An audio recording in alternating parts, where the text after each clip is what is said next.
जिंदगी का भंवर है। मैंने दरअसल आपकी जमानत के लिए गौरव से बात की थी। गौरव तो आपको याद है ना? आपने उसको बहुत सारे कॉन्ट्रैक्ट दिलाए हैं। पापा जी, आप ठीक कह रहे हैं। अगर हम माँ जी के सामने आदित्य के खिलाफ कुछ भी बोलेंगे तो उन्हें यही लगेगा कि हम उन्हें उसके खिलाफ भड़का रहे हैं। बेटा ये बात तो सच है कि सीधे साधे नजर आने वाले आदित्य के ख्वाब तो बहुत बड़े हैं। हेलो, अच्छी तरह समझ लो निधि, यहाँ शादी में सजावट के नाम पर जितने भी लोग आए हैं सब मेरे हाथ में। मैं तो सोच भी नहीं सकता था पापा कि एक कार्यकारी मुख्यमंत्री जी की बेटी निधि होगी। देखा तुमने कितनी परेशान थी वो। जब भी ऐसी बात हो तो सबसे पहले पुलिस में इंफॉर्मेशन देनी चाहिए। नहीं पापा, पुलिस को इन्फॉर्म करने का मतलब है कि पुलिस स्टेशन के चक्कर लगाना। और आजकल कोई भी इन चक्करों में नहीं पड़ता है पापा। मेहरबानी तो सब कर देते हैं, लेकिन पुलिस स्टेशन के चक्कर लगाना कोई भी पसंद नहीं करता है। ऐसी बात नहीं है भैया। मेहरबानी करने के साथ साथ हमें इस बात का भी ख्याल रखना चाहिए कि किस बात की किसको कितनी परेशानी हो रही है। पापा ये सब सोच के परेशान हो रहे थे कि मुझे एकदम से ख्याल आया कि उस लड़की का पर्स तो मेरी गाड़ी में ही होगा, जिसमें उसका मोबाइल नंबर और कार्ड सब मिल गए और हम उसके घर वालों से बात कर पाए। ये तो वाकई में वो लोग बहुत परेशान हो जाते हैं। होश में आने के बाद निधि खुद ही बता देती ना कि वो कौन है। वैसे कब आ रही है कार्यकारी मुख्यमंत्री जी? बस थोड़ी देर में आ रही है। अरे मुख्यमंत्री जी आ रही हैं तो उनके साथ पूरी सिक्योरिटी होगी। जाओ वॉचमैन को बता दो, जिससे वो पहले से ही तैयार रहे। जी पापा। माँ, क्या कह रही थी वो लड़की? कुछ नहीं बोली, कुछ घबराई हुई सी है, कुछ बोल नहीं रही है।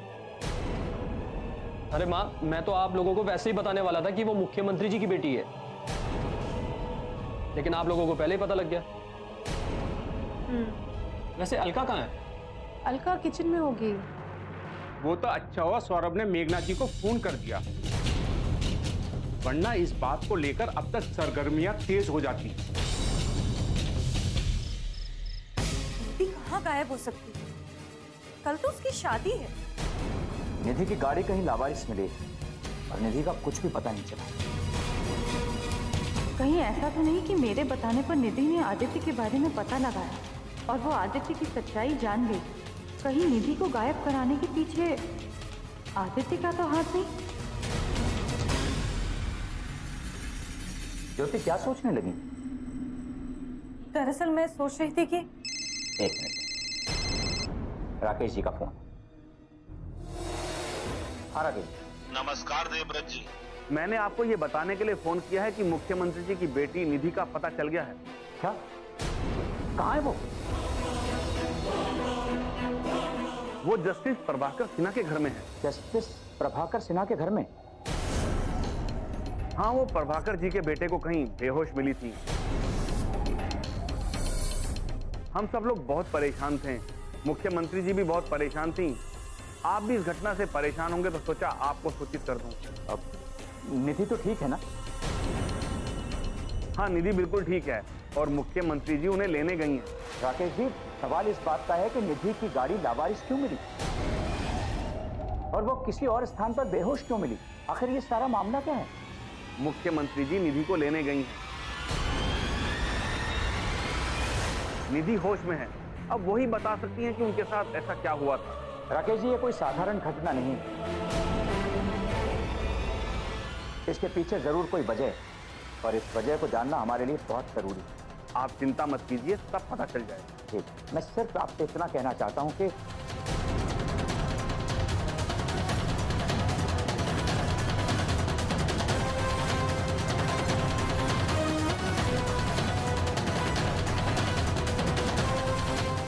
कहीं ये सारी घटना उन्हीं बातों से जुड़ी हुई तो नहीं है? मुझे तो लगता है कि जरूर यही बात है और निधि की इस हालत का जिम्मेदार कोई और नहीं, आदित्य और प्रदीप ही हो सकते हैं। अब मुख्यमंत्री जी निधि को लेने गए तो निधि सच्चाई बताएगी तो जरूर।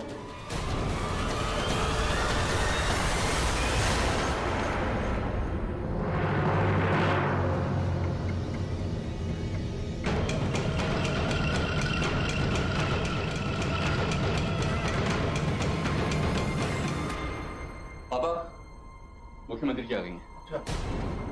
नमस्कार।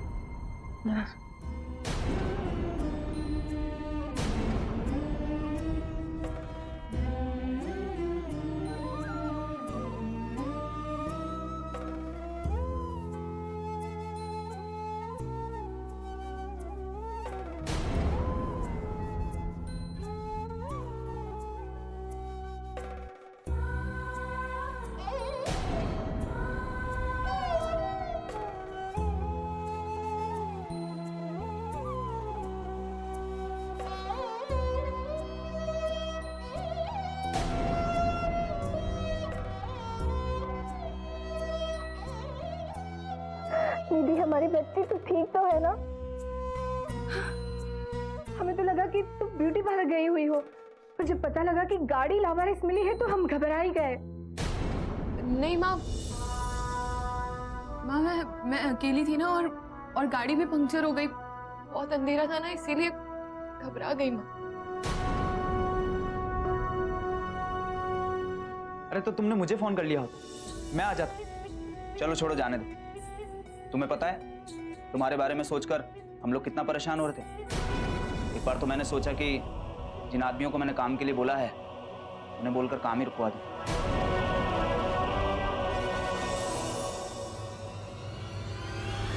नहीं आदित्य, अब रहने दीजिए। बेटा तुम ठीक हो कि हम अस्पताल चले डॉक्टर को दिखाने?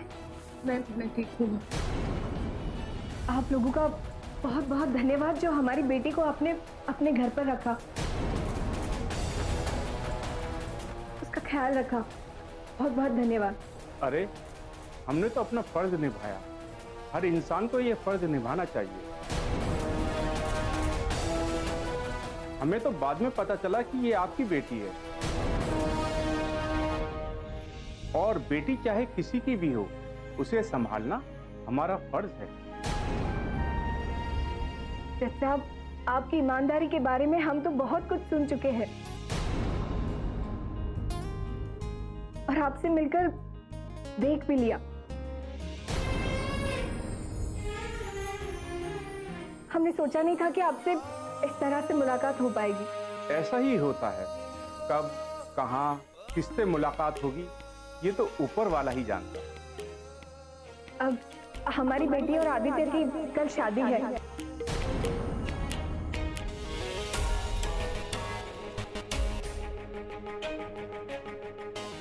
आप सह परिवार आइएगा। आप सभी आमंत्रित हैं और हम आपका इंतजार करेंगे। कावेरी जी, क्या सोचने लगी आप? हाँ, जरूर आएंगे, हम सब जरूर आएंगे। हम आपका इंतजार करेंगे। ये मेरा बेटा सौरभ है, जिससे निधि मिली थी।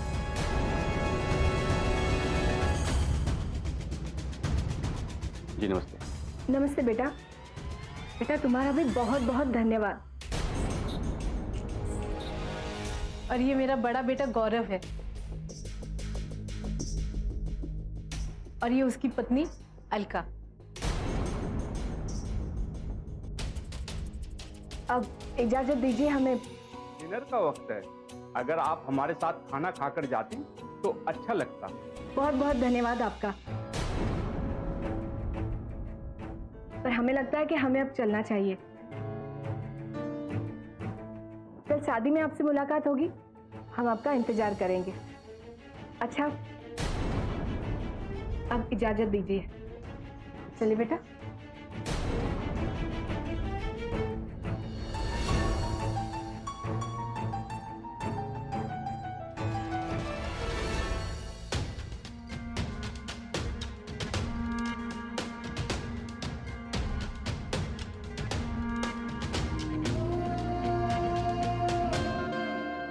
इस लड़की के साथ जरूर कोई ना कोई ऐसी बात हुई है जिसे वो छुपा रही है। आखिर इसके साथ ऐसा क्या हुआ होगा?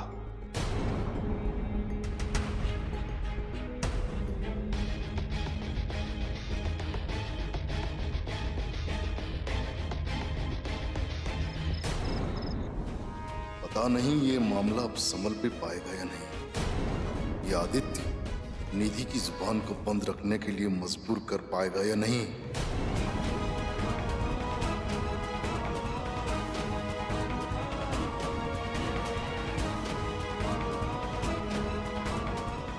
निधि, तुम ठीक तो हो ना?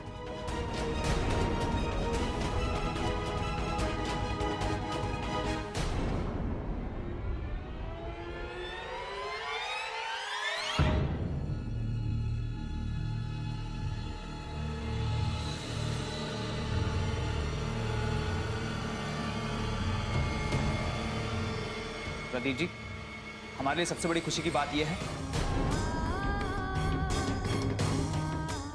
कि निधि एक अच्छे इंसान को मिल गई जो उसे अपने साथ घर ले गया। आदित्य, हमारा तो यही कहना है कि हमने आज तक किसी का कुछ भी नहीं बिगाड़ा, तो भगवान हमारा क्यों बिगाड़ेगा।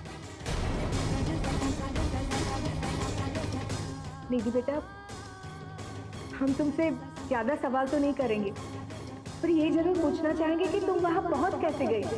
माँ वो अब जाने दीजिए मैडम, शादी का घर है, शादी का माहौल है, हो सकता है किसी सहेली को इनविटेशन देने को ही हो।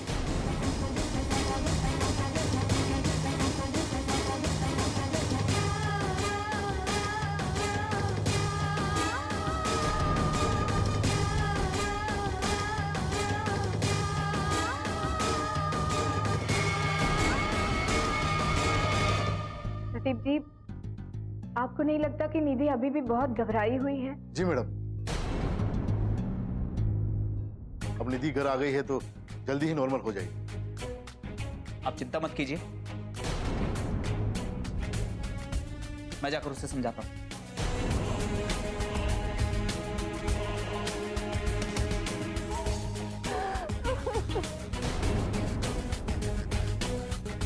और मुझे पूरी उम्मीद है कि तुम और मैं दोनों मिलकर माँ जी की ईमानदारी और आंटी की ईमानदारी का भरपूर फायदा उठाएंगे। 150 करोड़ नहीं, 1500 करोड़ कमाएंगे हम। और एक बात तुम्हारे दिमाग से उतरने मत देना कि अगर तुम्हारी जुबान खुली और मेरे हाथों में हथकड़ियां लगने की नौबत आई, सबसे पहले तुम्हारी मां मरेगी।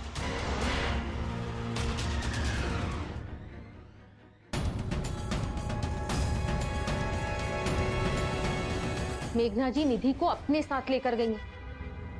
ऐसा ना हो माँ के सामने आदित्य की सारी पोल खोल दे। नहीं अलका, ऐसा तो बिल्कुल भी नहीं हो, क्योंकि ये जो आदित्य है ना, बहुत ही शातिर इंसान। ये जो भी कुछ करता है ऐसा करता है कि किसी को भी इसकी हवा तक नहीं लगने देगा। ये निधि को जुबान खोलने का मौका हरगिज नहीं देगा। गौरव, निधि जब यहाँ थी ना, तो आदित्य ने उसे फोन पर धमकाकर खामोश कर दिया। अब वो अपनी माँ के सामने, ऐसा ना हो कि माँ के सामने सब कुछ उगल दे। फिर वो मुख्यमंत्री की बेटी, वो मुख्यमंत्री जो हर वक्त सिक्योरिटी से घिरी रहती, कि बेटी को धमकाकर खामोश रखना इतना आसान नहीं होगा। ये बात सिर्फ तुम और मैं नहीं जानते अलका, ये बात आदित्य भी जानता है। और इसी बीच उसने निधि को खामोश करने के लिए कोई ना कोई रास्ता तो जरूर निकाला। और ये बात निधि भी जानती है कि उसकी माँ 24 घंटे सिक्योरिटी में रहती है, तभी तो वो कुछ बोल नहीं पाई, कुछ बोलने की हिम्मत नहीं कर पाई। तो जाहिर सी बात है आदित्य ने इसके पीछे कोई ठोस वजह ढूंढी।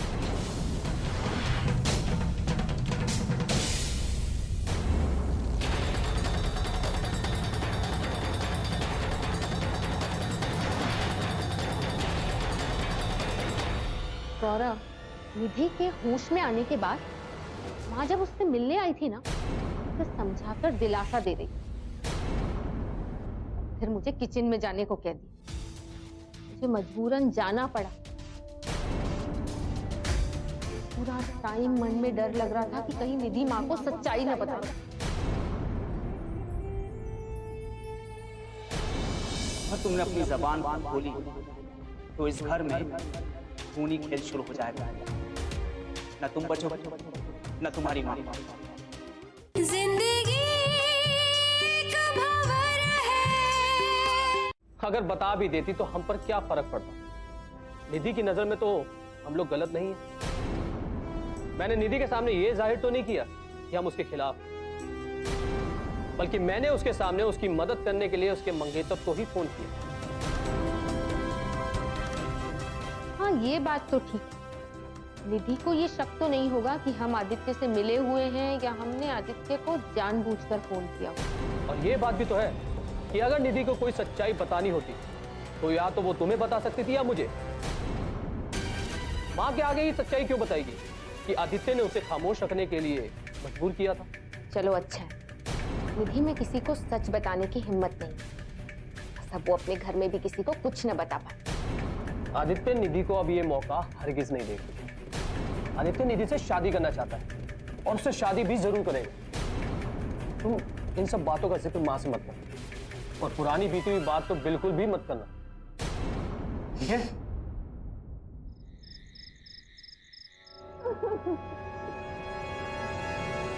नो? क्यों? माँ से कुछ कहना चाहती हो क्या? एक बात अच्छी तरह समझ लो, तुम्हारी माँ के उसूल हमारे उसूलों से अलग हो सकते हैं,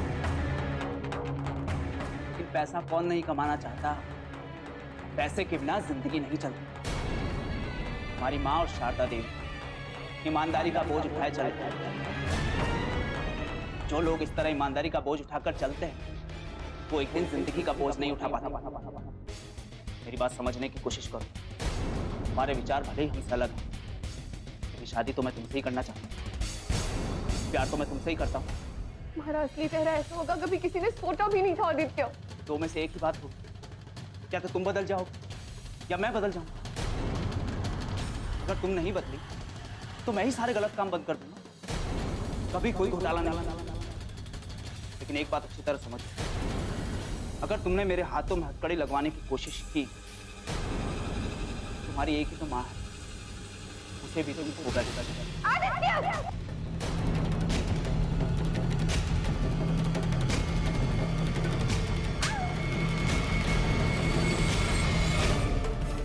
चुप, धीरे, आवाज नीची करके बात करो।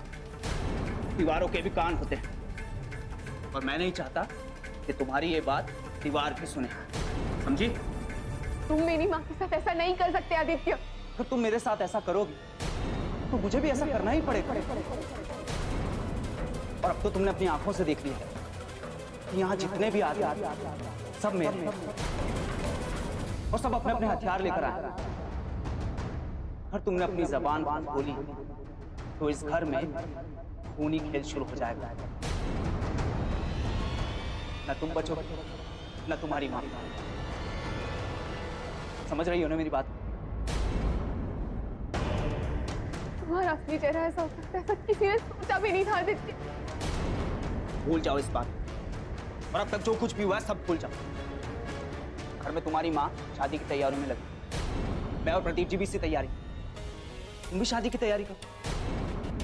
अपने आंसू पोंछो, खुश हो, हंसो, मुस्कुराओ, क्योंकि मैं नहीं चाहता कि तुम्हारी माँ को शक हो कि तुम डरी हो या परेशान हो, क्योंकि मेरी शादी तुमसे ही और कल ये शादी जरूर हो।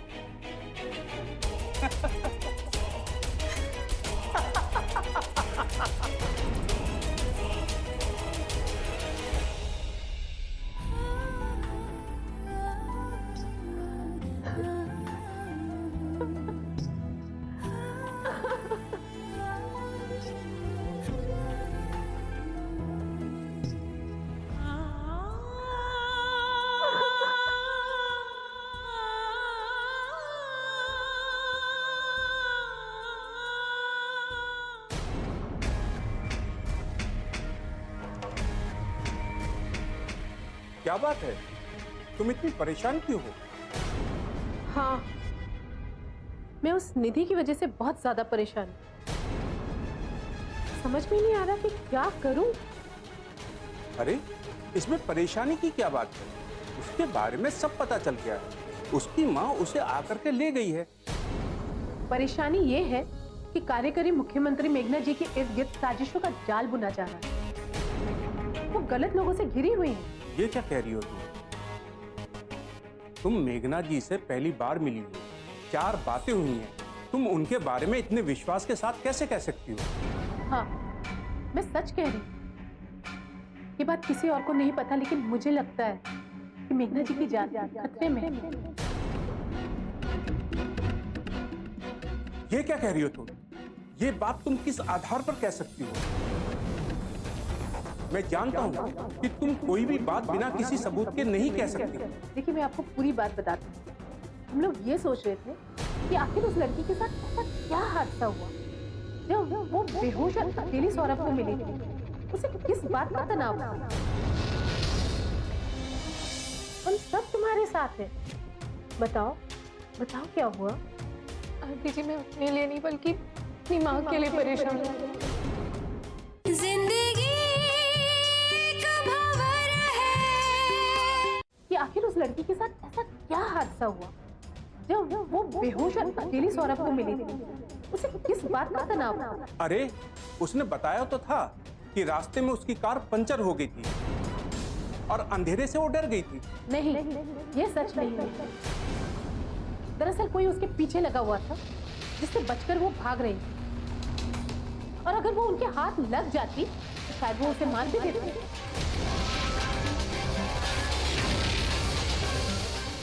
मैं जब बहू के कमरे में निधि से मिलने गई तो मैंने बहू को किचन में भेज दिया,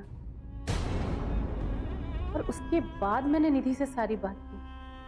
क्या बात है बेटा? तुम्हारे चेहरे की परेशानी बता रही है, तुम डरी हुई हो। कोई बात है क्या? तुम्हें पता है ये किसका घर है? जस्टिस प्रभाकर सिन्हा का, और मैं उनकी पत्नी एडवोकेट कावेरी सिन्हा। मैं तुमसे ये सब इसलिए बोल रही हूँ ताकि तुम ये जान लो कि तुम इस घर में बिल्कुल सुरक्षित हो। अब बताओ क्या बात है? आंटी जी, मैं आपको कुछ नहीं बता सकती। देखो, तुम अगर इस तरह से डरी हुई रहोगी तो तुम अपने लिए और अपनों के लिए समस्या खड़ी कर दोगी। और ये बात तो मैं अच्छे से जानती हूँ कि तुम्हारे साथ कोई ना कोई हादसा जरूर हुआ है, वरना तुम इस तरीके से घबराती हुई सौरभ की गाड़ी के आगे नहीं आती और ना ही बेहोश होती। हिम्मत से काम लो बेटा, हम सब तुम्हारे साथ हैं। तुम हमारे घर में हो, यहाँ कोई नहीं आ सकता। बताओ बताओ क्या हुआ? आंटी जी, मैं अपने लिए नहीं बल्कि अपनी माँ के लिए परेशान हूँ। अगर मैंने अपनी जुबान खोली तो वो लोग मेरी माँ को जान से मार देंगे।